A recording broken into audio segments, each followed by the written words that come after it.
आईएससीएल भली केंद्रीय शिल्प संस्था श्रमिक धारणा तीव्र रूप धारण कर दीर्घ 12 दिन है आईओसीएल पारादीप हलदिया पाइपलाइन प्रकल्प एवं रिफाइनरी फाटक सम्मुखें दुईटी फाटक धारणा बस 1200 श्रमिक 8 दफा दाबी को नहीं पाइपलाइन डिविजन और तैल विशोधनागार में कार्यरत श्रमिक मान पक्षर धारणा को दीर्घ 12 दिन बीतीगला तथापि आलोचना कंपनी कर्तृपक्ष आसुना जहां नहीं श्रमिक तीव्र रूप धारण करने सहित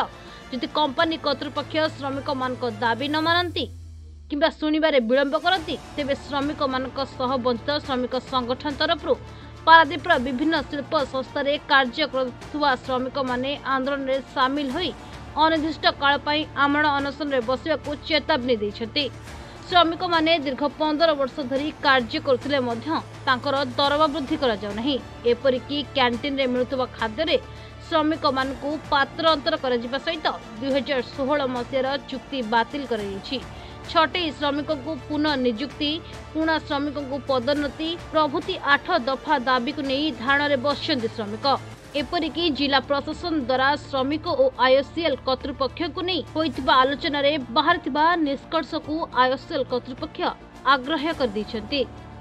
जे पर्यंत आईओसीएल तरफ श्रमिक मान को लिखित प्रतिश्रुति मिली नहीं से पर्यंत धारणा रे बसी रहिबाको श्रमिक माने चेतावनी दैछंती। पाइपलाइन तो काम कर श्रमिक मागिला बेलू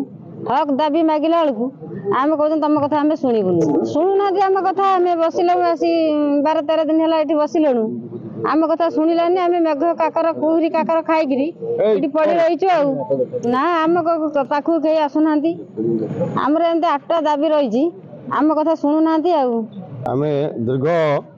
12 दिन है बसिलु आमर जो पाइपलाइन कर्तृपक्ष आमको एलईओ पाखे जो प्रथम आम ये आम आडमिनिस्ट्रेटिव बिल्डिंग जो आलोचना कलु तो सफल है ना तापर आम एलईओ पाखे गलु से भी सफल है ना एलईओ फरवर्ड कले एएलसी पाखे से भी आम सफल है दीर्घ 12 दिन है आम ये राति दिन कर आम समस्त फैमिली मेम्बर सब बसीचु आम शीत काकर खरार बसा द्वारा कौन कर्तृपक्ष कर्णपात करूना तेणु जदि आम कथा से माने सहयोग न करती विचारधारा को न लेंदी आम आंदोलन होती आगामी जो चालू रही वर्ष वर्ष धरी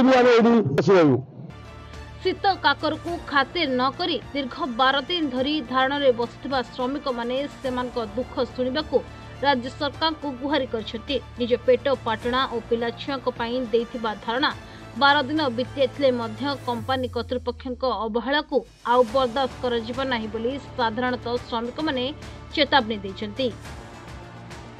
मो ना रंजन कुमार साहू मुझे कॉन्ट्राक्चुअल काम करुच्ची आज की एत बड़ दुखर कथा आज की 12 दिन हो गला ये राजरास्तार आम ओह्लैचु नुआ वर्ष ठो आज 12 तारीख 12 दिन भितर कौन ये आम आईओसीएल जो दाबी आज जाके मानिलाना ना आमर थला ये 2 दिन तले थला एलईओ पाखे थला आईओसीएल भी जाइथिले आमर बाबू जेना बाबू जाइथिले आमर कर्मचारी भी जाइथिले सीटी भी आईओसीएल मानिलाना ना तापरे पुणी काली पर दिन भुवनेश्वर मीटिंग थला सीटी की प्रशासन जाइथिले आमर बाबू भी जाइथिले आईओसीएल भी 3 जण के जाइथिले गला परे सीटी पर्यंत भी मानिलानी आईओसीएल काली राति गोटे श्रमिक भाई राति दिन काम करुवा देख राजरास्ता ओह्लैला गोटे दुखर विषय 1200 श्रमिक आम ये राजरास्ता ओह्लैचु नुआ वर्ष ठो 2024 आम सुख आण कि दुख आण आम जानी आम भावुचु 1200 श्रमिक ये बोधे जीवन चलीज दीर्घ 12 दिन हम आम ये राजरास्ता को शेष ओह्लैवा प्रस्तुत हेलु किंतु आईओसीएल कर्तृपक्ष आम कथा मानुना एवं प्रशासन कथा को से अणदेखा करुच्ची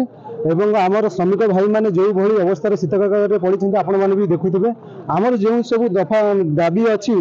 से आमर कौन इलिगाल दाबी ना आम जो कंपानी काम करुचु आमर हाउस अलाउंस प्रोडक्शन अलाउंस ये सब दाबी भी दबा को राजी नुहे।